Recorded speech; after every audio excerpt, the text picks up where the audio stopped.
mais man terrain central laa xamoon ñëw naa fi ñu ne moom mairie bi dañoo toj terrain central duñ bëgg a samp benn stade boo xam ne dañ koy yëkkati ba ci kaw def ci ay projecteur koo ñëwee taxaw xool xam ne gars yi liggéey nañu mais loolu kay xanaa loolu. xam nga Seydina dafa am loo xamante ne moo tax souvent damay rafetlu sax loolu docteur bu koy faral di wax dañuy faral des fois di dem parce que instant bi nekkaguñ ci campagne pré campagne yi bientôt mu tijji parce que campagne yi mu ngi war a tijji le 8 décembre jusqu'au 21 décembre 8 janvier jusqu'à 21 janvier du 9 au 7 janvier loolu mooy période pré campagne dañuy tere lépp luy propagande politique wala ay meeting affaire yooyu noonu Matar Mbaye bi nga xamante ne mu ngi ci biir mouvement àndu nawle suxali suñu gox muy MCAP jëriñ sa gox def na 17 ans ci biir centre bi. man maa ko seede fekkee na nekkoon ci ñoo nekkoon gestionnaire centre bi recette yi nga xamante ne centre bi mu ngi ko daan génnee mooy centre polyvalent bi di dem mairie loolu leeral la guñ ko. loolu tamit beneen yeneen dossier la bu ñu war a leeral. lu ñu war a leeral la bul yaakaar ne après maire sortant day dem nii rek ñu bàyyi ko mu dem de dañ koy auditionné bu yàlla defee si kàttanu yàlla le 23 janvier àndu nawle suqali suñu gox remporter élection bi avec docteur Ndeye Soukay Gueye moom le maire sortant Mamadou Bara Gaye na ko leer ne balaa moo génn di dem fenn dañ koy audité mu wax ñu xaalis dëkk bi nga ko joxoon fan la ko dugal ak nan la ko def. monsieur le maire tegu fi centre commercial. bon centre commercial ay ree damay jàpp parce que centre commercial bi benn bailleur moo ñëw parce que loolu tamit dañ koy rafetlu bailleur de fonds ñëw nga am sa programme am sa projet mu ñëw appuyer la ci mais ci ban anim. bailleur ci yan anam la bailleur de fonds dafa ñëw waa ji ne ko am naa suuf dama bëgg a tabax centre commercial ñoom ñaar ñu signé seen accord mu dem wan ko suuf bi mu nekk fu placé macha allah bailleur bi ne ko. centre commercial bi 200 millions moo koy liggéey moom mooy investir les 200 millions tabax centre commercial bi centre commercial bi ñu ko tabaxee ba pare mu nekk 106 cantines 106 cantines déglu baax li ma lay wax ñu ne yëmbal sud bi nga xamante ne moom suuf bi yëmbal sud bi nga xamante ne centre commercial bi ci commune bi la nekk 20 cantines la ci am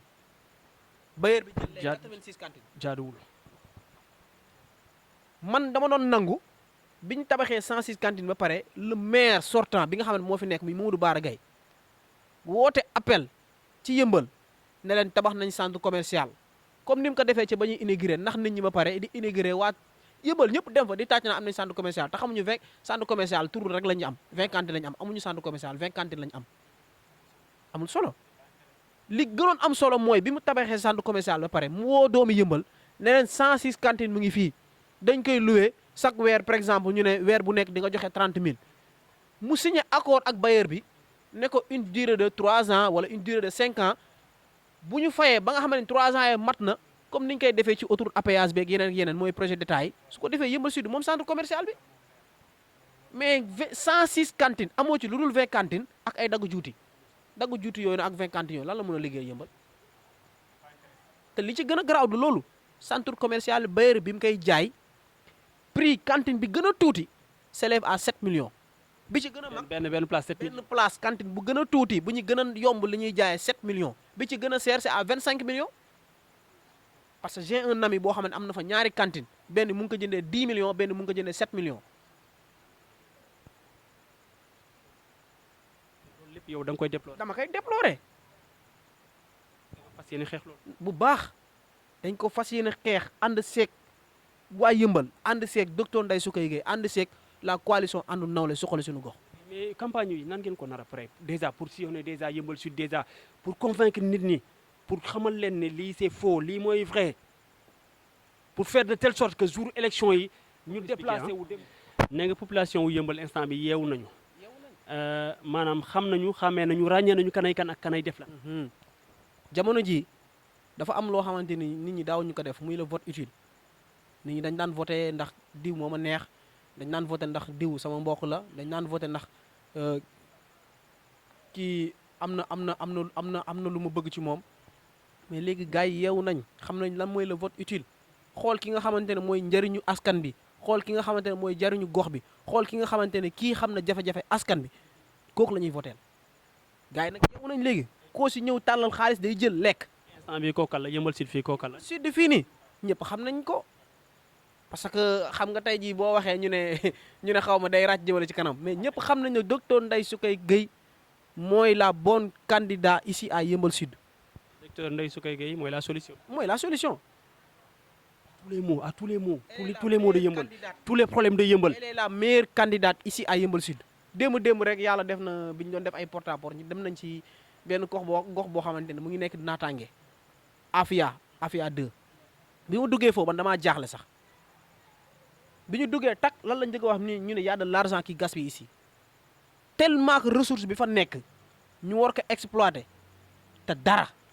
te foofu dañ leen fàtte carrément ci Yeumbeul bokkuñu ci dara. da ngay gis ay atu yoo xam ne dañ ko war a mën a exploiter. mooy nuyu au passage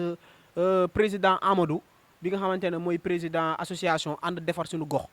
mu nekk jàmbaar vraiment nekk ci gox boobu di fa liggéey ba am solo démb bi ñuy dem foofu di leen seet dañ leen fekk ñu nekkoon ci biir barax yi di dagg affaire yi parce que foofu wóoratul ak xale yeeg yooyu noonu moo nekk juste yi ginnaaw marché buun bi. mais ba tey waxoo ma nan ngeen nar a defee seen campagne bi maanaam li ngeen nan ngeen nar a doxalee campagne pour convaincre. niñ nar a doxalee suñu campagne mooy def suñuy porte à porte dugg wax ak askan bi xamal leen les réalités de Yeumbeul wax leen li nga xamante ne moo fi nekk jéem a xam tamit jafe-jafe Yeumbeul noonu lañ fas yéene defee suñuy campagne bokkuñu si ñooñu di def ay meeting sabar fii xam nga di tëgg ay bongoom ndax le maire sortant temps yi bongo man la fu muy day ànd ak bongoom di tëgg rek yooyu amul sax. bàyyil tooñ lan mooy maire bi bongo falu ñoo ko pour mu ànd ak ay bongo di wër dëkk bi dañ kaa fal pour mu liggéeyul durant 7 ans mu élection yi des ay. xanaa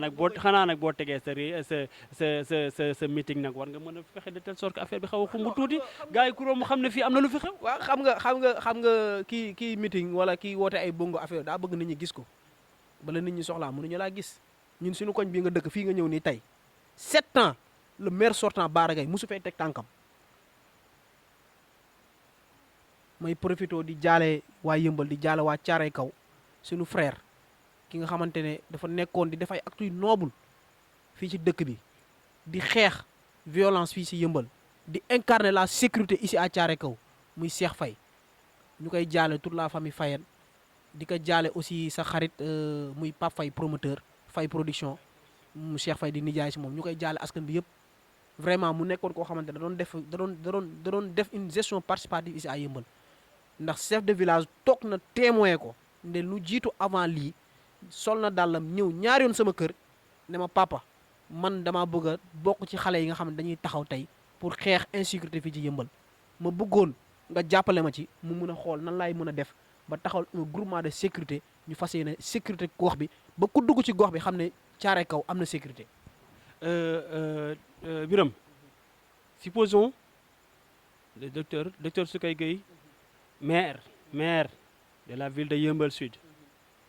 au soir du 23 janvier 2022. Je ne te demande pas de faire des promesses, mais plutôt de prendre des engagements devant tous les Sénégalais. Qu'est-ce que vous allez faire exactement? Le soir du 23 janvier, si Inch'Allah, Dieu nous donne les élections, nous tenons un engagement de bien travailler ici à Yeumbeul Sud. Pour bien travailler, commençant par quoi? Commençant par où? En commençant sur le cadre de vie. Quand tu dis cadre de vie, tu veux dire quoi exactement, plus précisément, cadre de vie? Quand je dis cadre de vie, je peux dire l'assainissement, je peux dire, comment dirais-je, nan laa ko mën a waxee suñu mbedd bi gis nga nu mel. Gis nga suñu mbedd bi nu mel. Mbedd mi loo ci mën? Def si solution boo xamante ne bu intéressant apporter solution boo xamante ne askan bi ñëpp dinañ ci gis seen bopp. instant bi loo mën a wax xale yi jeunes yi loo leen mën a wax pour dalal seen. li ma mën a wax jeunes yi pour dalal seen xel mooy le bon candidat le meilleur profil de Yeumbeul c'est docteur Ndeye Soukeye Gueye. lan la jeunes yi mën a xaar programme bi nga xamante ne muy les 30 points yi nga xam ne tëgg nañ ko te incha allah bientôt les campagnes dinañ défiler suñu programme ñëpp xam ko parce que soo gisee moment bi may wax loolu candidat yi fi ne amuñu programme. boo dévoiler ce programme. non dañuy copier. gars yi duñu créer dañuy copier. copie coller la ñuy def. duñu créer. non copie coller la ñuy def. instant yi boo taxoon étaler sa programme bu subaa ñu copier. étaler woon suba ñu def ko ndax yàlla def na docteur Ndeye Soukeye bi mu ñëwee di def si gestion participative si Yeumbeul Sud dafa nekkoon di def benn liggéey bu am solo ak les femmes de Yeumbeul Sud di def li nga xamante ne mooy les formations ñu gënoon ko ràññee si les formations eau de javel les savons saabu sangukaay mooy saabu carottes yi jigéen yi sangoo ay saabu lem tout récemment mu doon defar madaar te bientôt am na yeneen projet yoo xamante ne bëgguñu kaa fësalagum si jigéen ñi mais tout récemment maa ngi dégg le ministre là Amadou Hott nee na formé na 4000 femmes ñu Yeumbeul Sud. monsieur le ministre Amadou Hott nee na formé na 4000 femmes ci formation yooyu. c'est pas avéré. man de gisaguma ko. est-ce que tu doutes de la véracité de ces propos. doxaguma ba gis jigéen bu taxaw fii mu ne moom ci formation Amadou Hott la bokk. yow da ngaa mën a gis jigéen ñi nekk Yeumbeul. c'est-à-dire man li ma gën a métti ci loolu est-ce que xam nga Amadou Hott. kon gëmoo loolu moo wax noonu. est-ce que xam nga Amadou Hott lan la équipé woon ci dëkk bi avant muy nekk ministre Amadou Hott moo nekkoon le PDG du FONSIS nekkoon PDG bu BAT benn entreprise bu mag la boo xamante ne nekk ci li nga xamante ne ñoom dañoo ŋànk Sénégal te bi muy nekk foofu noonu amul doomu Yeumbeul buy liggéey ci kii boobu ci ministère yooyu noonu comment ça te fait yow nga nekk un directeur d'entreprise boo xamante ne yow nga ne Yeumbeul nga dëkk te benn doomu Yeumbeul bu yeewoo Yeumbeul mënul wax ne man liggéey naa ci entreprise bi ko Amadou Hott di jiite te yow léegi après yow nga taxaw nga ne da ngaa soxla dëkk bi da nga bëgg a defar dëkk bi am na loo xamante ne jarul ñuy nekk fii naxaate non jarul wax bi di bari. mais daal yow moom yow ak sa coalition yow ak sa leader vous n'êtes pas complexé. yéen lijjanti wu leen lu taxaw seen kanam. non instant bi xam nga lan la ñuy lijjanti fi ne nii mooy président Macky Sall 36 milliards yi mu génnee jox ko waa Benno Bokk Yaakaar pour ñu campagne moom lañ jël nii di ko wasaare si dëkk bi. 36 milliards la génnee teg ko ci table pour ñu campagne. élection locale. kooku présidentielle bu ñëwee ñaata milliards lay génne te xaalisu dëkk bi la lépp ñoo koy fay. ñoo koy remboursé te niñ koy fayee mooy yow mii micro bii nga jënd nii da nga kaa jënd jugewul fii yëre bi nga sol da nga kaa jënd jugewul fii parfum bi ngay xeeñ da nga ko jënd jugewul fii te lépp loo jënd di ko utiliser yaa ngi fay ay taxes yoo xamante dafa war a revenir ci yow. c'est l'argent du contribuable. l'argent du contribuable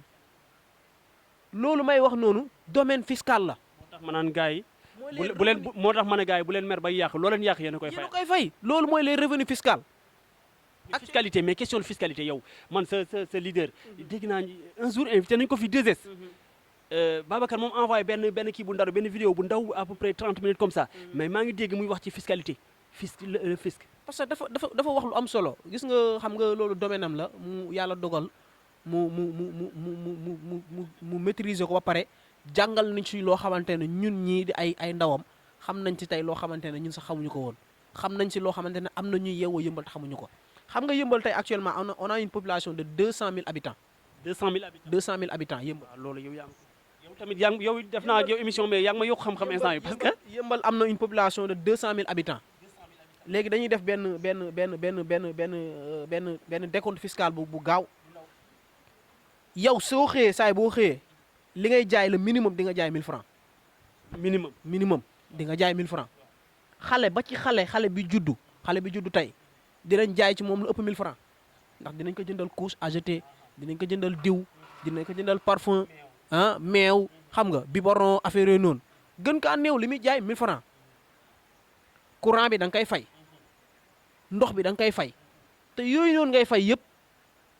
dafa sori mais di kon damay génnee facture courant ak facture ndox walla ci ginnaaw facture ndox ci ginnaaw yaa ngi fay chaque facture yaa ngi fay 2,5% waa ONAS beneen débat la yaa ngi fay waa ONAS mooy ñi nga xamante ne ñoom ñoo yore lépp luy assainissement mooy eau pluviale eau usée te Seydina yow sa kër fosse bi fa nekk bu feesee yow boo wóoru auto vidange fay 25000 duñ ko vider et pourtant auto bi dafa war a fees nga dem ci au niveau de la mairie déclaré ko mairie bi woo ONAS ñëw vider ko parce que yaa ngi looloo jaar parce que depuis nga am ndox sa biir kër ba tey yaa ngi fay ONAS ñun amuñu canalisation bu fekkoon dañoo am canalisation sax boobaa da ngay def demande ONAS soo defee demande ONAS après dina am looy fay ñoom ñu ñëw defal la branchement ci eaux usées yi su ko defee yow sa fosse day branché aussi usées yi boo génnee fii dem ay Almadies wala ay Almadies sax sori na ay Liberté 6 affaire looloo fa am seen rigole yi bu bouché balaa 30 secondes dañuy woo ONAS ñëw parce que am nañ ko ñun nag amuñu ko ba pare ñu koy fay ba pare revenirul su ñun si waatul benn dellu si waatul su ñun léegi ma ñëwaat ci revenu fiscal moo doon wax noonu 200 000 personnes ici à Yeumbeul chaque personne dina utiliser le minimum 1000 francs par jour gën kaa néew léegi 1000 francs bu nekk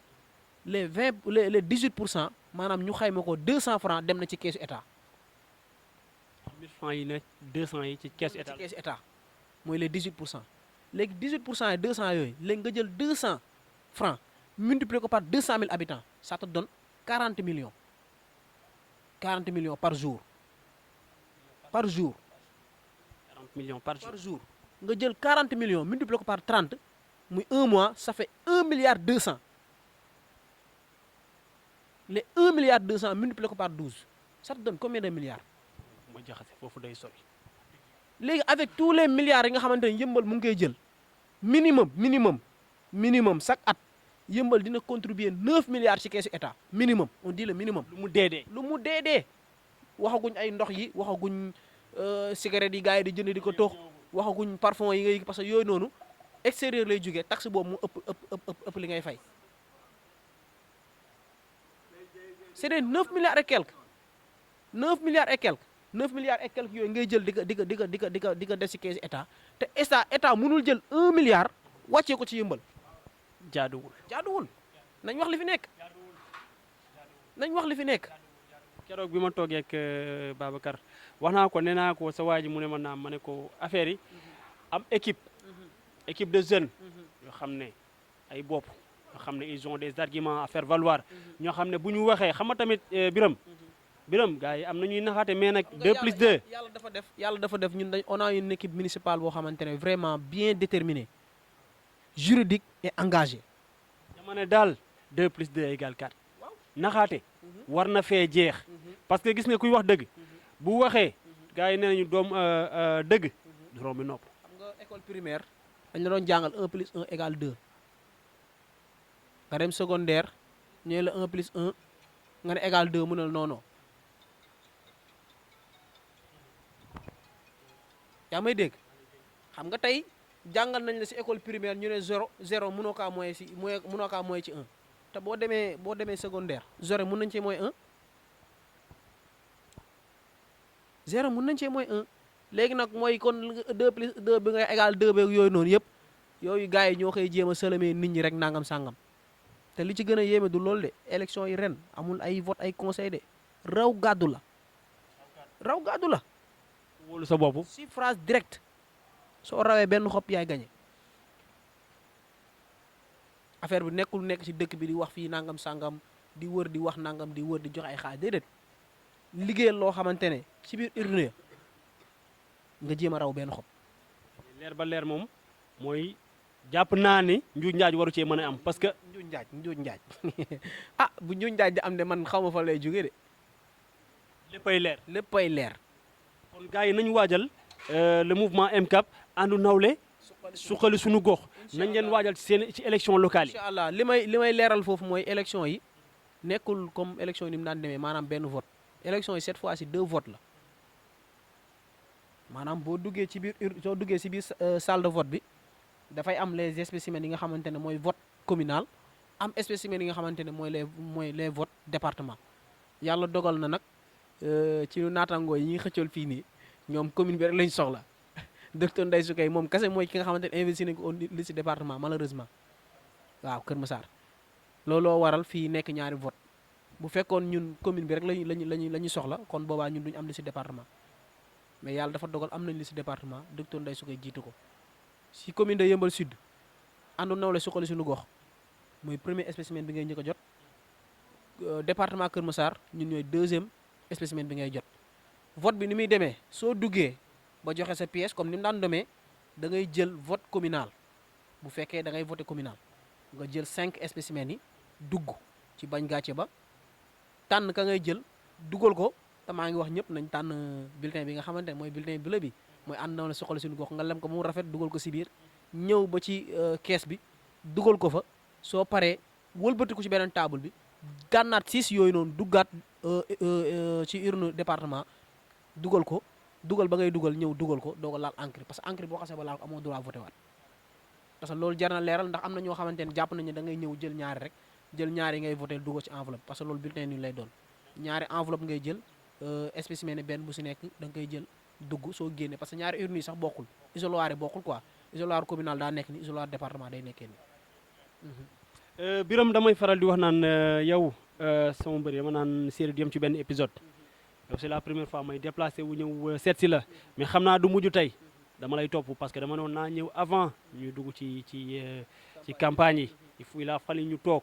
lii nii buñ ko monté publier ko gars yi seetaan xam kan mooy Biram Diop aussi bés buñ ci àggee aussi man maa bëggatul nga taxaw ñu ne kii kan la tollu nga ci niveau boo xam ne waratoo taxaw ci arène politique ñu naan kee kan la foo taxaw dañu war a xool ne ah Biram Diop mi ngi nale yaa may dégg te ci cadre boobu man dinaa ci jéem li ma mën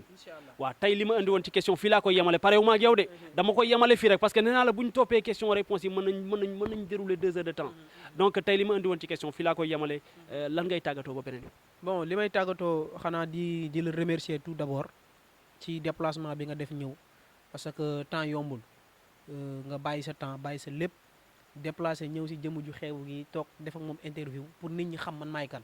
loolu noonu dama la ciy remercier au passage di remercier toute la population de Yeumbeul di nuyu aussi le monde entier parce que émission bi day dem ba partout dans le monde te aussi j'ai des amis yoo xamante ne ñu ngi nekk ailleurs ñu ngi nekk hors Sénégal te incha allah ñoom it dinañ jotee si émission bi ma ciy profité di si nuyu quelques personnes ku ci mel ne maam Alpha Gueye di sama xarit di sama wóllëre dëkk Tivaouane yàlla def ren yàlla def mu ngi Espagne di nuyu sama xarit Khadim Ndiaye ko xam ne sama féete la sama lépp la yére bu ma sol moo ko ñaw te duma laaj dërëm day jël t-shirt ñaw ba mu rafet jox ma maa ngi koy nuyu de passage di nuyu nag waa Yeumbeul yëpp di sant nag koo xamante ne mënuma kaa sant loo xamante ne maanaam ni ko nit ñi di tuddee kooku su ma koy sant dama am contentement lu ma ko sant doyul muy sama nijaay ñu koy wax Ibrahima Diop ñu gën kaa xam ci Ibulaay moo tax ma gën ko ma gënul man moom ak sama yaay ñoo tax ma gën ku ma gënul moo tax ma gën samay moroom moo tax ma ñemee taxaw fu kenn nekkul di fa xeex ñooñu ñoo tax lu ma dugg am ci ndam maa ngi leen sant di leen gërëm di nuyu sama sëriñ encore. mais nag dama lay dagg foofu tuuti da nga ne sa nijaay la nijaay mooy yaay. waaw nijaay mooy yaay te li ma gën a neex ci moom maanaam xaarul pour ñu wax ko sa devoiram ci jarbaatam dafa boole suñu droit ñun ci moom boole devoiram jël ñaareem ŋànk ko di ko doxal dañ koy ñaanal yàlla may ko fan bu gudd ak wér ba ñun yéene bi ñu am ci moom yàlla suñu borom mottali ko di nuyu nag koo xamante ne dafa sori ci man di sama sëriñ di sama xarit di sama wóllëre sëriñ Mouhamadul Habib maa ngi koy nuyu au passage di ko ñaanal yàlla moom it yan bi nga xamante ne mu ngi ci kawam mu oyof lool di ñaanal suñu xalifa général sëriñ Babacar Sy Mansour yàlla guddal fanam ba jumaa ji nga xamante ne mu ngi koy defar ci Tiwaawan mu julli si ak jàmm di nuyu sama sëriñ sama xarit sama nijaay sama lépp sëriñ Mouhamadul Bachir Gaye nekk fii ci Géejawaay nekk raq ci sëriñ Mouhamadul Habib Gaye mu xaddamu sëriñ Mansour mu nekk ko fii ci Géejawaay moom it muy sama lépp seetaanuma benn yoon lu ma dugg suba ba ngoon mu ngi ci di ma ñaanal di ma yokku di nuyu ñëpp daal di nuyu tamit di gërëm nag waa toute l'équipe municipale de ànd nawle suqali suñu gox di nuyu ñëpp nag